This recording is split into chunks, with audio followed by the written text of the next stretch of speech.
है कि बच्चों ने पढ़ा लिखा तो नहीं है, लेकिन पैसे रख के वो लालच देना चाहते हैं कि शायद टीचर उन्हें पास कर दे। हेलो फ्रेंड्स, कैसे हैं आप सभी लोग। स्वागत है आप सभी का आपके अपने यूट्यूब चैनल पर्सपेक्टिव सुनील में। जी हाँ दोस्तों, अब की बार जो आप लोग क्लास 10th या 12th का एग्जाम दिया है दोस्तों, तो इस बार जो आपका कॉपी चेक होने वाला है वो बिल्कुल ही नए नियम से चेक होने वाला है दोस्तों। कहीं आप कोई गलती तो नहीं करके आ गए हैं, तो यह गलती को जानने के लिए कि इसकी वजह से क्या होने वाला है, आप इस वीडियो के अंत तक बने रहिए दोस्तों। जी हाँ दोस्तों, आज से पहले जो कॉपी चेक होता था दोस्तों, तो एग्जामिनर जो होता जो भी कॉपी चेक करता था आपका, वह क्या करता था, यदि आप आधा पन्ना में किसी क्वेश्चन का आंसर दिया है, 4-5 लाइन पेज में बचा हुआ है और आप नहीं लिखे उसका आंसर, आप अगले पेज में अगला क्वेश्चन का आंसर लिख देते थे और वह पलट के नहीं देखता था, तो आपको नंबर नहीं मिलता था अगले क्वेश्चन का और आप फेल भी कर जाते थे या आपका अच्छा मार्क्स नहीं आता था दोस्तों। तो इसी सब को देखते हुए इस बार नियम में चेंज किया गया है। भले आप एक पेज छोड़ भी दिए हैं, नहीं भी लिखे हैं, यदि आपका एक पेज साधा भी है, तो आपका जितना पेज रहता है आपके एग्जाम वाले कॉपी में, जैसे मान लीजिए यदि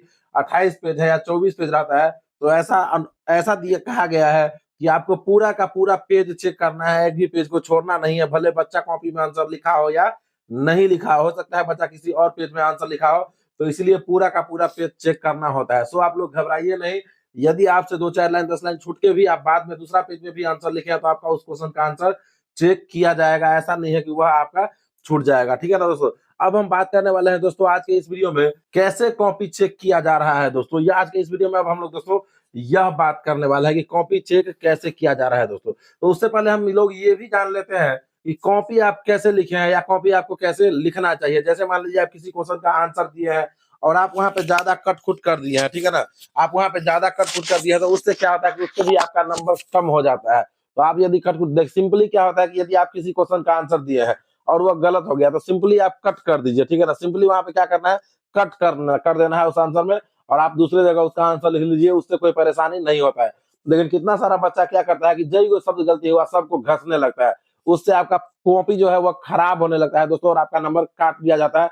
तो इन सब बातों पर यदि आप ध्यान दिए हैं तो आपके लिए बहुत ही बेटर है दोस्तों, ठीक है ना। उसके बाद किसी भी कॉपी का स्टार्टिंग का जो पेज होता है, स्टार्टिंग का जो पेज होता है, वहां पे आप कोशिश किए हैं यदि कि जो क्वेश्चन का आंसर आपको आता है वही क्वेश्चन का आंसर लिखे हैं, तो ज्यादा बेहतर है आपका। क्योंकि शुरू में यदि एग्जामिनर आपका देख लेता है कि बच्चा क्वेश्चन का आंसर एकदम सही सही दिए हुआ है, तो बाद वाला क्वेश्चन का आंसर यदि आप मिला जुला के भी लिखे रहते हैं, तो आपको नंबर पूरा का पूरा दे दिया जाता है दोस्तों। इसीलिए आपको शुरू के कॉपी में ही, शुरू का जो पेज रहता है उसमें आपको हमेशा जिस क्वेश्चन का आंसर याद है उसी क्वेश्चन का आंसर देना चाहिए। यदि आप ये किए हैं तो आप बहुत अच्छा काम किए हैं, और यदि आप बाद में किसी क्वेश्चन का आंसर मिला जुला के भी दिए हैं फिर भी आपको नंबर मिलेगा दोस्तों, ठीक है ना। तो इसके साथ साथ ही यह तो आपका है ही है, लेकिन और क्या है, आप यदि किसी क्वेश्चन को छोड़ दिए हैं, नहीं बना के आए, जितना आपको हल करना था तो उतना आप हल नहीं किए हैं, तो वो भी आपके लिए डिमेरिट सा एक पॉइंट साबित हो जाएगा।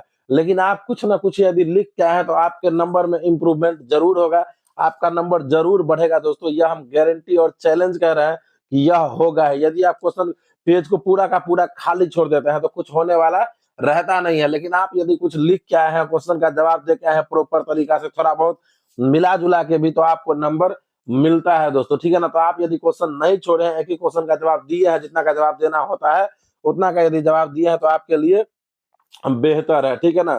उसके बाद देखिए, आप जो किसी भी क्वेश्चन का आंसर लिखे हैं और उसके क्वेश्चन शब्द के बीच में जो गैप होता है, ठीक है ना, तो वह गैप यदि आपका समान है, शब्द के बीच में जो गैप रहता है वह गैप यदि आपका समान है तो बढ़िया रहता है। कहीं यदि आप गैप कम और ज्यादा कर देते हैं, कहीं पे गैप ज्यादा है या कहीं पे गैप आप कम कर देते हैं लिखने के क्रम में, तो उससे परेशानी हो जाता है और वहां पे नंबर आपका कट लिया जाता है, क्योंकि आपका कॉपी जो है वह देखने में अच्छा नहीं लगता रहता है, ठीक है ना। जैसे मान लीजिए आप अपने कॉपी में आंसर लिख के देखिए और दो शब्दों के बीच में कहीं पे गैप कम कर दीजिए, कहीं पे ज्यादा गैप कर दीजिएगा, तो कॉपी भद्र टाइप का लगेगा, उस पर नंबर अच्छा मिलता नहीं है दोस्तों, ठीक है ना। तो गैप जो है वह समान रहना चाहिए, बराबर रहना चाहिए, तो इसकी वजह से भी आपका नंबर अच्छा मिलता है, कॉपी आपका देखने में खूबसूरत लगता है दोस्तों, ठीक है ना। और एक एक क्वेश्चन का यदि आंसर दिए है, एक एक क्वेश्चन का आंसर दिए हैं, आप जितना को देना था उतना का यदि आप आंसर दिए हैं तो बहुत ही बेहतर है, आपका रिजल्ट बहुत ही बेहतर होगा दोस्तों। अब बात कर लेते हैं कि आपका रिजल्ट जो आने वाला है वह कब तक आ सकता है दोस्तों।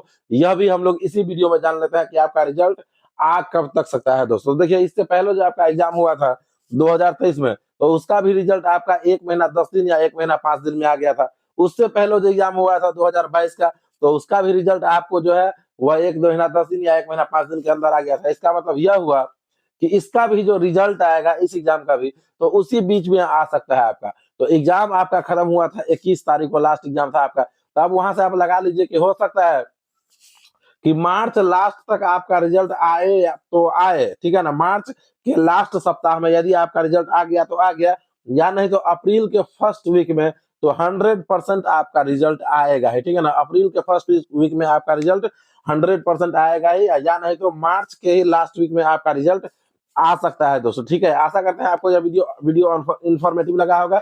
यदि वीडियो अच्छा लगा है तो वीडियो को लाइक कर दीजिए, चैनल को सब्सक्राइब कर दीजिए, साथ ही साथ दोस्तों वीडियो को शेयर भी कर दीजिएगा।